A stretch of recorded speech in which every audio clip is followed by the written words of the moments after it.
तो दोस्त आज तो तुम लोग बहुत खुश होगे। हाँ, कुछ लोग खुश होंगे, कुछ लोग दुखी होंगे। क्या? तो जो दुखी होने वाले में है उसकी संख्या ज़्यादा है, पबजी बंद हो गई। ठीक है। जो खुश होने वाले में है उसकी संख्या भी ज़्यादा है, फौजी आ गया। ठीक है। अब भैया ये जो चीज़ आया है ना, अब इसको छोड़ो, अब इस पे आते हैं पढ़ाई लिखाई पर। ठीक है। तो यहाँ देखो, आज जो है ना हम लोग स्टार्ट करने वाले हैं पार्ट 4 स्टार्ट करने वाले हैं, जो कि 25 से लेकर 28 तक अभी तक 4 क्वेश्चन हमने बोर्ड पर हटाया है। कोशिश करूंगा ज़्यादा से ज़्यादा मैं क्वेश्चन को हटा दूँ। ठीक है। तो यहाँ पर देखिए, यहाँ पर 25 नंबर क्वेश्चन को क्या लिखा हुआ है, जो ऑब्जेक्टिव टाइप में आते हैं। ठीक है ना। ये CBSE board, Bihar board, UPSC board सब के लिए है ना। इंग्लिश वाले के लिए अगर सीबीएसई बोर्ड की बात करें तो यही चीज़ लिखा रहता है, बट इंग्लिश में। अब बाकी तो हिंदी तो हमारा जिंदाबाद है ही। ठीक है। तो चलते हैं first number question. First number question क्या लिख रहा है, यानी 25 नंबर क्वेश्चन, यदि cos A बराबर x तो sin A का मान x के पदों में डैश डैश डैश होगा। यानी 4 ऑप्शन दिए गए हैं, इन चारों में से कौन सा आंसर होगा। अगर sin A का अगर मान ज्ञात करेंगे तो आप लोग को दोस्त फार्मूला पता होगा क्या? ठीक है। विदाउट फार्मूला अगर आप नहीं याद करोगे तो नहीं बनेगा, इसलिए दोस्त बस फार्मूला जरूर याद कर लेना। आपको पता है ना कि cos square A is equal to 1 minus sine square A होता है। ठीक है ना। तो इसी आधार से अगर साइन का लें तो साइन का साइन और A है तो A दे दिए, इसमें हो जाएगा 1 माइनस स्क्वायर है 1 माइनस cos स्क्वायर A। इस तरीके से फर्स्ट में इस तरीके से लिखा, सेकेंड में इस तरीके से हो गया। अच्छा, अगर मैं ये स्क्वायर को बराबर चिन्ह के उधर कर देता हूँ, ये स्क्वायर है, जो स्क्वायर है बराबर चिन्ह के उधर अगर कर देता हूँ तो ये स्क्वायर हट के ना अंडर रूट बन जाता है। ठीक है ना। ये क्या बन जाता है? अंडर रूट बन जाता है इस तरीके से। ठीक है। तो अब इसी आधार पर निकाल ना लीजिए कि साइन A का मान कितना होगा, अंडर रूट दीजिए और 1 है तो 1 लिख लीजिए, माइनस है माइनस। अब cos स्क्वायर है, cos स्क्वायर यानी cos बराबर यहाँ पर दिया क्या है, स्क्वायर तो नहीं है बट cos है, cos बराबर x दिया है ना तो x लिख दीजिए, और यहाँ पर क्या लिखा हुआ स्क्वायर है ना तो स्क्वायर लिख दीजिए। अब देखिए तो साइन A बराबर under root 1 minus x square कहाँ दिया हुआ है, तो देख रहे हैं सेकेंड नंबर में दिया हो, तो मेरा सेकेंड नंबर आंसर हो गया। 26 नंबर देखा जाए क्वेश्चन क्या लिखा है, बिंदु -2,3 किस चतुर्थांश में स्थित है। यानी इसका मतलब बोला जा रहा है, जब आप पढ़े होगे नियामक ज्यामिति या फिर इंग्लिश में बोले तो कोऑर्डिनेट ज्योमेट्री, है ना। अगर पढ़े होगे तो आपको पता है ना कि इस वाले को y कहा जाता है, इस वाले को y डैश कहते हैं, इस वाले को x कहते हैं और इधर वाले को x डैश कहते हैं। जो डैश वाले होते हैं ना वो नेगेटिव साइन के होते हैं, इधर जितने भी होते हैं नेगेटिव, ये वाले भी डैश है ना तो इसमें भी नेगेटिव, तो मतलब ये दोनों पॉजिटिव। आपको पता है यह वाले जो घर होते हैं ना जिसको कक्ष बोलते हैं, यह वाले कक्ष जो है ना प्लस प्लस होता है। आपको हमेशा याद रखना चाहिए कि पहले हमेशा x लिखा जाता है, फिर सेकेंड में y लिखा जाता है। ठीक है। पहले x फिर y। तो यहाँ पर देख रहे हैं ये वाली कक्ष की अगर बात करेंगे, या अगर ये वाली कक्ष की बात करेंगे तो यहाँ पर x भी पॉजिटिव है तो x पॉजिटिव, और y भी इधर वाले पॉजिटिव है तो y भी पॉजिटिव। अगर मैं इस वाले कक्ष में अगर बात करूँगा, ये बताता हूँ हमेशा कोऑर्डिनेट जो ज्योमेट्री है ना हमेशा इस तरह से चलता है, एंटी क्लॉकवाइज चलता है, यानी घड़ी के विपरीत दिशा में। ठीक है। अगर यहाँ पर अगर देखा जाए ना तो इसमें सबसे पहले x है ना, तो मेरा तो x तो ये वाली लाइन आ गई ना, तो ये वाली लाइन क्या है मेरा नेगेटिव ही बताया ना, तो पहला नेगेटिव और फिर ये वाली आएगी ना, क्योंकि इसी घर की बात कर रहा हूँ तो ये वाला आया तो ये वाला आ गया प्लस पॉजिटिव। अगर इस वाले घर की अगर बात करूंगा तो पहले तो आता है x, तो इस वाले में x ही आएगा तो पहले माइनस होगा, क्योंकि ये वाली तो माइनस होता है, और ये वाली क्या होगा माइनस ही ना, तो ये भी माइनस हो गया, क्योंकि इस वाले घर में बात कर रहे हैं तो दोनों माइनस। अगर इस वाले घर की अगर बात करूंगा तो पहले तो x आता है, तो x तो मेरा ये वाली लाइन तो हमेशा पॉजिटिव होता है। ठीक है ना। तो यहाँ पर पहले प्लस कॉमा, ये y है ना तो y वाले में कौन से आएगा यही ना, तो ये हो गया माइनस। तो इस तरीके से तो अगर हम देखेंगे तो यहाँ पर पहले माइनस है और 3 के आगे कोई साइन नहीं मतलब प्लस ही है, तो पहले माइनस और प्लस किस वाले घर में है, तो सेकेंड वाले ना। इसको देखिए, इसको ना फर्स्ट कक्षा कहते हैं, इसको सेकेंड कक्षा कहते हैं, इस वाले को ना थर्ड कक्षा कहते हैं। ठीक है। और इस वाले को फोर्थ कक्षा कहते हैं। ठीक है। कन्फ्यूज आइएगा नहीं, काहे कि ये उल्टा चलता है, उल्टा। ठीक है, तो देखिए तो ये वाली कौन से कक्षा में है, पहले माइनस है, माइनस हो गया, एक प्लस है, प्लस आगे कोई चीज नहीं, प्लस यानी सेकेंड वाली कक्षा में है, तो द्वितीय कक्षा जिसको द्वितीय बोलते हैं, तो यानी ये द्वितीय हो गया आंसर। बहुत ही आसान है बनाना। अब चलते हैं 27 नंबर क्वेश्चन। 27 नंबर क्वेश्चन तो और इजी है। देखिए भैया, इसको मैं क्या कर लेता हूं, साफ कर लेता हूं। तो 27 नंबर अगर क्वेश्चन को देखेंगे तो क्या बोला जा रहा है, 8 sec square theta minus 8 tan square theta बराबर है। तो बराबर किसके हैं, यहाँ पर 4 ऑप्शन आपको दिखाई दिया जा रहा होगा। तो ये 4 ऑप्शन में से कौन सा आंसर होगा, आपको पता है कि 4 ऑप्शन में से इसको बनाते कैसे हैं। तो देखिए, तो यहाँ पर भी 8 है और इसमें भी 8 है, तो क्यों ना हम 8 को कॉमन कर लें। अगर 8 को अगर कॉमन कर लेते तो 8 को तो कॉमन करके इस तरीके से लिख लेंगे, 8 और 8 को कॉमन कर लिया। अब तो बचेगा क्या घर के अंदर, क्या बचेगा, sec square theta minus 10 square theta, ठीक है ना, ये बचेगा। ठीक है, अच्छा अब आगे बढ़ते हैं। तो ये 8 है तो 8 लिख दीजिए गुना। आपको एक फॉर्मूला पता होगा क्या कि sec square theta minus 10 square theta is equal to 1 होता है ना, 1 होता है ना। तो यही वाला फॉर्मूला ही लिखा हुआ, तो फॉर्मूला लिखने की क्या जरूरत है, sec square theta minus 10 square theta is equal to 1 होता है। और ये दोनों को आपस में गुना कर लेंगे तो कितना होता है, 8 होता है। तो देखिए, तो 8 कहीं है ऑप्शन में, हाँ 3rd नंबर में 8 है, तो 8 हो गया आंसर 3rd। अच्छा, अब इसको देखिए 28 नंबर को बनाना बहुत ही आसान है। देखिए, ये सब क्वेश्चन को देखकर ना घबराने की जरूरत नहीं है, बहुत आसान है, बहुत आसान है। बस किसी फॉर्मूले को याद कर लीजिए बढ़िया से, या किसी चीज़ को जो थ्योरम है उस थ्योरम को बढ़िया से पढ़ लीजिए। बस बनाना चुटकियों का आसान है। ऑब्जेक्टिव ना ज़्यादातर इसी चीज़ से देते हैं, या तो फार्मूला से कहीं ना कहीं इधर उधर से उठा कर दे देगा, या तो थ्योरम से दे देगा, थोड़ा बहुत क्वेश्चन से दे देता है। बस ज़्यादा कुछ नहीं, बनाना ऑब्जेक्टिव ना बहुत ही आसान होता है, बस थोड़ा सा दिमाग लड़ा लीजिए, हो जाएगा। ठीक है, अब आगे बढ़ता हूँ 28 नंबर क्वेश्चन। 28 नंबर क्वेश्चन क्या बोला जा रहा है, यहाँ पर इसको मिटा लेता हूँ मैं।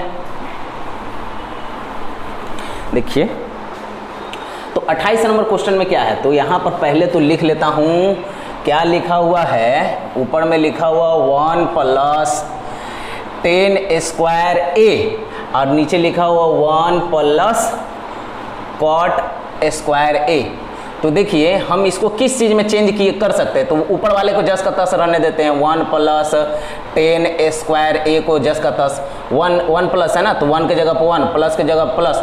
ये जो कॉट है ना, तो कॉट को हम लोग क्या लिख सकते हैं ऐसे, कॉट थीटा बराबर क्या लिख सकते हैं, 1/10 थीटा भी तो लिख सकते हैं ना, 1/10 थीटा, यानी कॉट थीटा बराबर 1/10 थीटा। तो हम इसको चेंज कर दे रहे हैं 1/10 थीटा में। ठीक है, तो स्क्वायर है ना नीचे में, तो स्क्वायर दे दीजिए। और क्या, यानी कहने का मतलब इस जगह पर अगर स्क्वायर है तो ये टोटल होल का अगर स्क्वायर करेंगे तो 1 का स्क्वायर करेंगे तो क्या आएगा, एक ही आएगा, और 10 का स्क्वायर करेंगे तो क्या आ जाएगा, 10 स्क्वायर थीटा। इसी तरीके से इसी चीज को, ये कॉट स्क्वायर थीटा को हमने इस तरीके से लिख दिया 1, यानी 1/10 स्क्वायर थीटा। अब इसके बाद दोस्त क्या करना होगा, ऊपर वाले तो है जस का तस, तो जस का तस ही रहने देते हैं। अब इसके बाद 10 स्क्वायर ए है ना, तो यहां पर देख रहे हैं ये नीचे वाले को एलसीएम निकाल लीजिए। तो नीचे में है ना, नीचे में तो एलसीएम है, लेकिन इसके नीचे तो कुछ नहीं, तो जो नीचे लिखा रहता है ना वो नंबर ही लिख दीजिए, यानी 10 स्क्वायर ए। अच्छा, यहाँ पर गलती से थीटा लिखा गया है, माइंड नहीं कीजिएगा, यहाँ पर ए है, सब जगह ए दे रहा है तो ए ही दे देते हैं, थीटा देने की क्या जरूरत है। अब आगे बढ़ते हैं, तो यहाँ पर देखिए 10 स्क्वायर थीटा, तो 10 स्क्वायर थीटा। अब इसके नीचे कुछ नहीं रहता है ना, इसके नीचे तो कुछ है ही नहीं, तो ये वाले 10 को क्या कीजिए, ये 1 से अगर गुना कर दीजिएंगे तो क्या हो जाएगा, 10 स्क्वायर ए। अब प्लस है तो प्लस दे दीजिए। अब उसके बाद क्या करेंगे कि देख रहे हैं तो दोनों सेम है, ये है तो ये वाला उतर जाता है, ऊपर में जस का तस उतर गया। अब उसके बाद क्या करना है, अब उसके बाद बनाना बहुत ही आसान है, बस ध्यान देते रहिएगा, ठीक है ना। एक कहावत तो सुने ही हुए होंगे, है ना, नजरिया हटी दुर्घटना घटी। तो बस यहाँ पर ध्यान दीजिएगा क्या होता है। तो पहले तो ये चीज लिखा हुआ तो लिख लेते हैं 1 प्लस 10 स्क्वायर ए, ठीक है। अब नीचे में तो ये तो डिवाइड में है, यानी ये ऊपर वाले के हिसाब से अगर देखेंगे तो नीचे डिवाइड में है, तो इसको ले जाकर क्या बदलेंगे, मल्टीप्लाई में बदल देते हैं। तो मल्टीप्लाई में इसको बदल दीजिए, गुना करेंगे तो ये 10 क्या हो जाएगा, 10 स्क्वायर ए ऊपर चल जाएगा और ये वाला नीचे चला आएगा, यानी 10 स्क्वायर ए प्लस 1, ठीक है ना। इस तरीके से आप चाहें तो ये 1 को इधर लिख लीजिए और 10 को उधर लिख लीजिए, क्योंकि दोनों प्लस है तो कोई अंतर नहीं पड़ता इधर उधर लिखने से, ठीक है।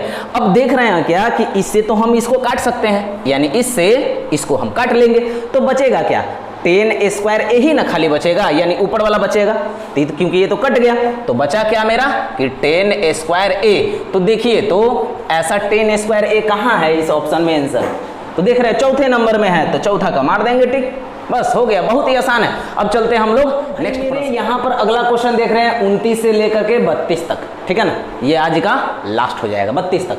तो यहाँ पर देखिए क्या लिखा हुआ है 29 नंबर क्वेश्चन में कि साइन स्क्वायर 40 डिग्री अब प्लस साइन स्क्वायर 50 डिग्री। तो भैया आपको पता है, आपने 10th में पढ़ा था क्या कि भाई 30 का पढ़ा था, 45 का पढ़ा था, 60 का पढ़ा था, जो है कि 90 का भी पढ़ा था, लेकिन 40 और 50 का तो पढ़ा ही नहीं। लेकिन बनाना बहुत ही आसान है इसको, इस टाइप के क्वेश्चन को देखकर घबराने की जरूरत नहीं है। फर्स्ट नंबर क्वेश्चन को कैसे बनाएंगे, यानी 29 नंबर क्वेश्चन बहुत ईजी। तो देखिए पहले क्या लिखा हुआ है, साइन स्क्वायर 40 डिग्री प्लस और साइन स्क्वायर 50 डिग्री। तो देखिए हम लोग फॉर्मूला पढ़े हैं क्या कि एक बात याद रहेगा आप लोग को कि साइन 90 डिग्री माइनस थीटा बराबर कॉस थीटा, ये वाली मेन फार्मूला है इसको बनाने का। अगर आपको सही में अगर त्रिकोणमिति का, ठीक है ना, जो एक भी क्वेश्चन अगर नहीं याद है, थोड़ा बहुत ही याद है तो नहीं बनेगा, आपको ज़्यादा से ज़्यादा कोशिश करना पड़ेगा, आपको फार्मूला याद करना पड़ेगा, विदाउट फार्मूला याद किए हुए नहीं बनेगा। तो इस क्वेश्चन पर बनेगा पहला नंबर। तो पहला देखिए साइन को, तो पहले क्या लिखा हुआ है कि साइन लिखा हुआ है, स्क्वायर दिया तो स्क्वायर दे देंगे, ठीक है। अब इसके बाद देख रहे हैं जो 40 है ना, 40 को साइन 40 को हम चेंज कर देते हैं ना कॉस में, तो यहाँ पर साइन की जगह पर साइन दिया, स्क्वायर क्वेश्चन में दिया तो स्क्वायर दे दिया, 90 है ना तो 90 दे दिया, ठीक है, माइनस है माइनस दे दिया। थीटा अब बोला जा रहा है क्या कि साइन, तो 90 में से हम कितना घटाएंगे ताकि साइन जो साइन स्क्वायर 40 आ जाएगा, 90 में से कितना घटाएंगे ताकि आएगा, तो 90 में से आपको पता है कि अगर 50 घटा देते हैं, यानी 50 डिग्री अगर घटा देते हैं तो आपको यह हो जाएगा, इस तरह से नहीं होगा, साइन स्क्वायर 40 हो जाएगा, उसी तरीके से आएगा। लेकिन हमको ये थोड़ी ना करना है, हमको तो चेंज करना है कॉस में, तो लिखेंगे पहले कॉस आई स्क्वायर ना है तो स्क्वायर दे देंगे, क्योंकि इसमें स्क्वायर लगा हो तो स्क्वायर दे देंगे, क्योंकि अब यहाँ पर थीटा है ना और इस जगह पर भी थीटा, तो यही वाला थीटा ना यहाँ पर उतार दिया गया, तो यहाँ पर 50 है ना तो यही वाला 50 यहाँ पर उतार देंगे, बस 50 डिग्री जो है ना डिग्री में ये उतार दीजिए। तो वो जो साइन जो चेंज हो जाएगा, किस चीज़ में चेंज हो जाएगा, वो साइन स्क्वायर चेंज हो जाएगा कॉस में, कॉस स्क्वायर 50 डिग्री। ये जो चीज़ है ना, ये वाले जो चीज़ है, ये साइन स्क्वायर जो 40 डिग्री है वो चेंज हो गया आपका कॉस स्क्वायर 50 डिग्री में। अब माइनस सॉरी प्लस है ना, प्लस है तो प्लस दे दिया, साइन क्या लिखा हुआ है, साइन स्क्वायर 50 डिग्री। तो आपको एक और, अब इसके बाद एक और फार्मूला लगेगा, तो कौन सा फार्मूला लगेगा, तो आपको फार्मूला पढ़े होंगे कि इस तरीके से sine theta plus cos theta, या sorry sine square theta plus cos square theta is equal to 1 पढ़े होंगे। तो sine square theta plus cos square theta is equal to 1, इसी प्रकार से। तो ये इस कॉस को इधर लिख दीजिए या साइन स्क्वायर को इधर लिख दीजिए, ठीक है। तो ऐसे कुछ अंतर नहीं पड़ेगा क्योंकि दोनों तो प्लस में ही है ना, इसका बराबर का होता है क्या, 1 होता है। तो हम क्या लिख सकते हैं, क्योंकि यहाँ पर देख रहे हैं कॉस स्क्वायर 50, यहाँ लिख रहे हैं साइन स्क्वायर 50, तो दोनों का मतलब कितना होता है, 1 होता है ना, तो 1 दे दीजिए। क्योंकि थीटा देखिए यहाँ पर थीटा यहाँ पर 50, तो उसी तरीके से cos square 50 plus sine square 50 is equal to 1। तो देख रहे हैं तो 1 कहाँ है इसमें आंसर, 1 पहला नंबर में, तो पहला वाला है ऑप्शन सही हो गया। बस बनाना सो इजी। अब क्या करता हूँ मैं, इसको मिटा देता हूँ और 30 नंबर बनाता हूँ। देखिए जो 30 नंबर क्वेश्चन है, 30 नंबर में देखिए क्या लिखा हुआ है, एक मीनार के आधार से 30 मीटर दूरी पर स्थित भूमि के एक बिंदु से मीनार की चोटी का उन्नयन कोण 30 डिग्री है। मीनार की ऊंचाई क्या है? तो मीनार की ऊंचाई, इसमें 4 ऑप्शन दिए गए हैं, तो ये चारों ऑप्शन में से कौन सा होगा? तो सबसे पहले आप देखिएगा, तो सबसे पहले तो एक मीनार बनाइए, ठीक है ना, और इसी से कितना मीटर की दूरी पर, यानी जो आधार है वो 30 मीटर है, 30 मीटर है, मीटर में दिया हुआ ना 30 मीटर, तो 30 मीटर हो गया। तो आधार से कोई लड़का है वो जो है ना ऊपर की ओर, उन्नयन, उन्नयन का मतलब पता है ना, ऊंचे नयन, ऊंचे नयन करके देख रहा है, उन्नयन 30 डिग्री का बन रहा है, ठीक है। तो यहाँ पर ऊंचे नयन यानी ऊपर की ओर देख रहा है, मीनार को देख रहा है, तो यानी यह वाला क्वेश्चन को अगर ध्यान से पढ़िएगा तो आपको पता चल जाएगा कहाँ पर कौन सा मीटर में दे रहा है, कौन सा डिग्री में दे रहा है, ऊपर देना है या नीचे देना है, बस ये हो गया। अब उसके बाद क्या कर लेंगे ना, इसको मान लेते हैं ए, इसको मान लेते हैं बी, इसको मान लेते हैं सी, ठीक है। अब हमको ज्ञात क्या करना है, ये मीनार है, यही मीनार की ऊंचाई ज्ञात करना है, इसी चीज को हमको निकालना है, मीनार, यही जो मीनार है ना, इसी चीज को हमको ना निकालना है, इस चीज को निकालना। तो देखिए इसको बनाना बहुत आसान है। तो हम देख रहे हैं कि इस चीज को क्या बोलते हैं, परपेंडिकुलर, इंग्लिश में बोले तो ये थीटा है ना, इसके हिसाब से ये परपेंडिकुलर और ये बेस हो जाएगा, तब ये हाइपोटेनस हो जाएगा। अगर हिंदी में बोले तो ये लंब हो जाएगा और ये आधार हो जाएगा, और ये वाला कर्ण, कर्ण हमेशा जो है ना फिक्स ही होता है ना, डिग्री चेंज यानी एंगल चेंज होने से लंब और आधार चेंज हो सकता है, बट कर्ण चेंज नहीं होता है, तो ध्यान देते रहिएगा। तो अब यहाँ देखिए थोड़ा कंजेस्टेड जगह है, बट ध्यान से अगर देखिएगा तो समझ में आ जाएगा। तो आपको पता है कि ये जो लंब है और आधार है, लंब और आधार किस में होता है, तो हमको पता है ना कि टेन में होता है, कि टेन थीटा बराबर क्या होता है, लंब बटा आधार, लंब बटा आधार। इसी को आप चाहें ना तो लंब को क्या लिख सकते हैं, परपेंडिकुलर P से, आधार को B से, बेस से दिखा सकते हैं। तो टेन थीटा की जगह पर यहाँ पर पहले लिख लेता हूँ, टेन की जगह पर टेन, थीटा की जगह पर 30 डिग्री बराबर। अब उसके बाद लंब, लंब तो हमको पता है ही नहीं, मीनार दिया हुआ है ना, तो लंब को मैं क्या मान लेता हूँ, AB, तो AB रख लीजिए, AB। आधार हमको पता है ना, नीचे वाले को आधार कहते हैं, तो ये 30 दिया होता है, 30 लिख देंगे। और टेन 30 डिग्री का मान क्या होता है, 1/√3 होता है, ठीक है ना। ये सब वैल्यू सब आप लोग याद रखिएगा कि टेन 30 डिग्री का या साइन का या कॉस का कितना कितना डिग्री का कितना मान होता है, वो नहीं याद रखिएगा तो नहीं बनेगा, ठीक है। तो यहाँ पर टेन 30 डिग्री का वैल्यू 1/√3 हो गया। अब AB है तो AB लिख दिया, और ये 30 है तो 30 लिख दिया। अब इसके बाद इसको क्या कर लेंगे ना, क्रॉस मल्टीप्लिकेशन कर लेंगे। क्रॉस मल्टीप्लिकेशन करेंगे तो किस तरीके से आएगा, तो मेरा जैसे ही क्रॉस मल्टीप्लिकेशन करेंगे तो AB = क्या आ जाएगा, 30 डिग्री बटा √3 आएगा, ठीक है ना। ये तो आपको समझ में आ ही गया होगा कि कैसे लाए हैं। इसको इससे गुना करेंगे तो यही चीज़ रहेगा, और इसको इससे, फिर ये नहीं तो डायरेक्ट इसको अगर मैं इससे अगर गुना कर लेता हूँ, ये 30 है ना, भागा में है तो बराबर चिन्ह उधर गया तो गुना में, इससे अगर गुना कर लूँगा तो ऊपर में ही आएगा, यानी ऊपर में 30 आ गया, AB तो अकेला बच गया, तो इसको सही क्रम में इधर सजा के लिख दिया, इसको इधर लिख दिया बस। और नीचे वाले को हरों का परिमयकरण कर लेंगे, ठीक है ना, हरों का परिमयकरण कर लेंगे। डायरेक्ट AB बराबर हरों का, मैं हरों का परिमयकरण नहीं दिखा रहा हूँ, डायरेक्ट AB बराबर मेरा क्या आ जाएगा, आपका 30√3 बट्टा में 3 आएगा। अब इसको इससे अगर काट लेंगे तो कितना आ जाएगा भाई, तो 10√3 आएगा, ठीक है ना। अब √3 ऐसा है आंसर कहीं नहीं भाई, पॉइंट में दे दिया तो पॉइंट में मिलाना पड़ेगा, तो 10 लिख लीजिए। और √3 का तो वैल्यू आपको पता है क्या होता है, 1.73 होता है, 1.73। अब इसको मल्टीप्लाई कर लेंगे तो कितना आ जाएगा, तो आपको पता है ना, अगर 10 से गुना करेंगे तो ये पॉइंट 1 नंबर के बाद भाग जाता है, 1 नंबर के बाद, यानी 1.73। अगर 2 इसके बाद 2 भी आता है तो आप इस तरीके से चाहें तो ऐसे भी लिख सकते हैं, तो ये 1 नंबर के बाद भाग जाएगा 10 से, तो यानी हो जाएगा 17.32 मीटर में है ना, तो मीटर में आंसर देखिए, तो ऐसा आंसर मैच कर रहा है। 17.32 कहाँ है नंबर में, तो ये लिख लिए फर्स्ट, तो इसका क्या आ गया, यानी इसका जो आंसर है आ गया 17.32 मीटर, हो गया आंसर।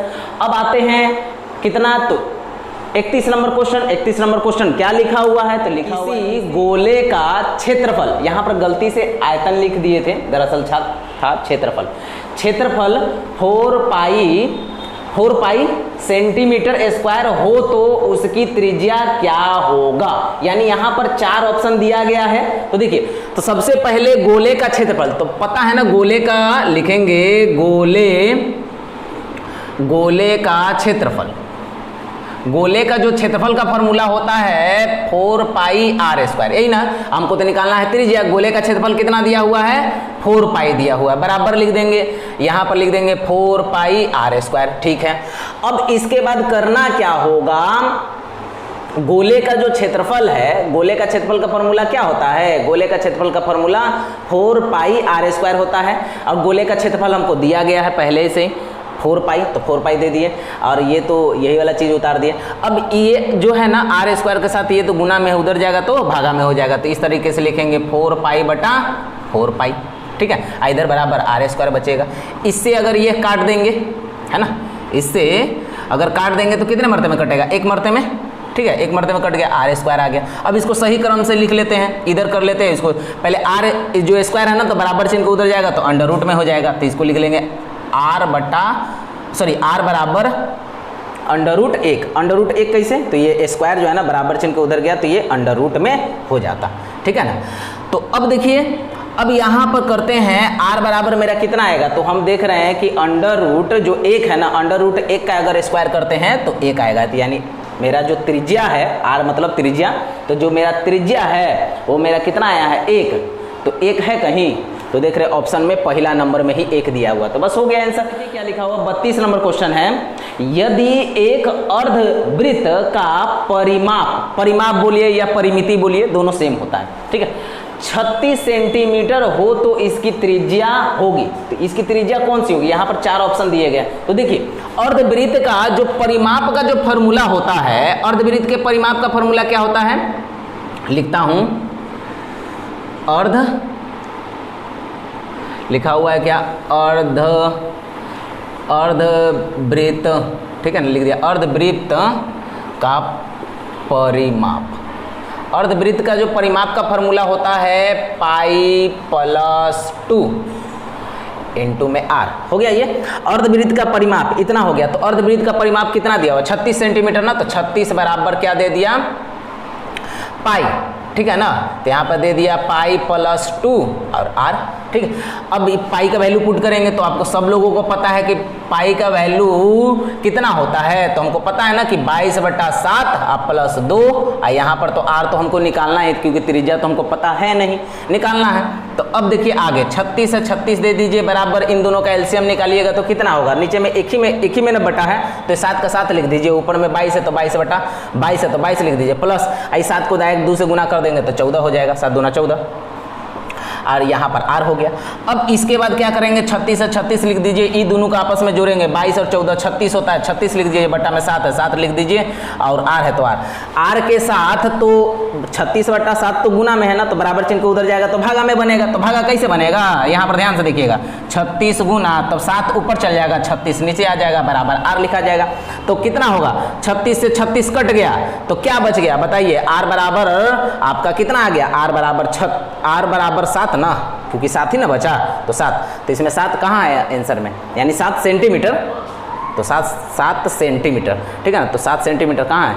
यहाँ ना, सेकेंड नंबर क्वेश्चन। तो सेकेंड नंबर क्वेश्चन बन गया, सेकेंड नंबर क्वेश्चन बन गया आपका 7 सेंटीमीटर। ये सब क्वेश्चन हम बनाना बहुत ही आसान है, बशर्ते दोस्त आप लोगों को ना बस थोड़ा सा मेहनत करना पड़ेगा। किस चीज़ में? तो फार्मूला को याद रखने में, या किसी चीज़ को जो भी आप पढ़ रहे हैं, जो भी चैप्टर पढ़ रहे हैं, थोड़ा सा, ज़्यादा नहीं, ज़्यादा तो मैं नहीं बोलूँगा कि आप एकदम डीप घुस जाइए उसमें, बस थोड़ा सा थोड़ा क्या करिए ना, थोड़ा उसमें फार्मूला या कैसे बनाया गया, ताकि अगर थोड़ा फार्मूला अगर पढ़ते रहिएगा ना तो आपको जितना ऑब्जेक्टिव होगा ना वो सारे ऑब्जेक्टिव आपका क्लियर हो जाएगा। ठीक है, अब बस मेरा तो एक छोटा सा काम है, सब्सक्राइब कर दो, वीडियो अच्छा लगे तो लाइक कर दो। ठीक है, चलो अगला नेक्स्ट पार्ट 5 में मिलेंगे।